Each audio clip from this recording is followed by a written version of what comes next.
चा महिना चालू होणारच आहे. एका प्रियकराने एका प्रियकरीला विचारलं की तुला थंडी वाजते का?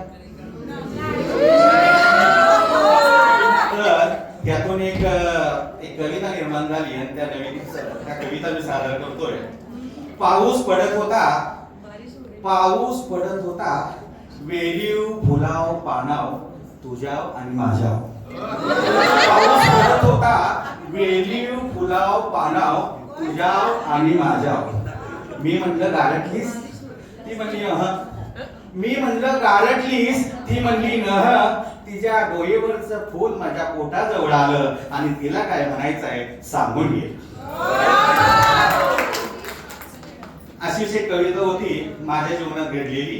कुणाचं तर हाट झालेलं असतं तसंच मी समोरासमोर कविता केलेली होती. 1 जानेवारीचा प्रोग्राम होता आणि मला त्या भावना आवडल्या नाहीत म्हणून मी त्यावेळेला कविता केली. जा पुढे तू तशीच जा, जा पुढे तू तशीच जा, मागे वळून पाहू नको. हृदयावरचे माझे प्रेम उघड्यावरती आणू नको.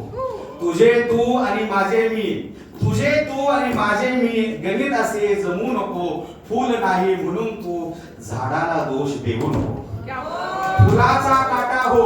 फुलाचा काटा हो पण कधी कुणाला टोचू नको. आशाची निराशा करून स्वप्नभंग करू नको. राजाची राणी हो पण माझी ओळख विसरू नको.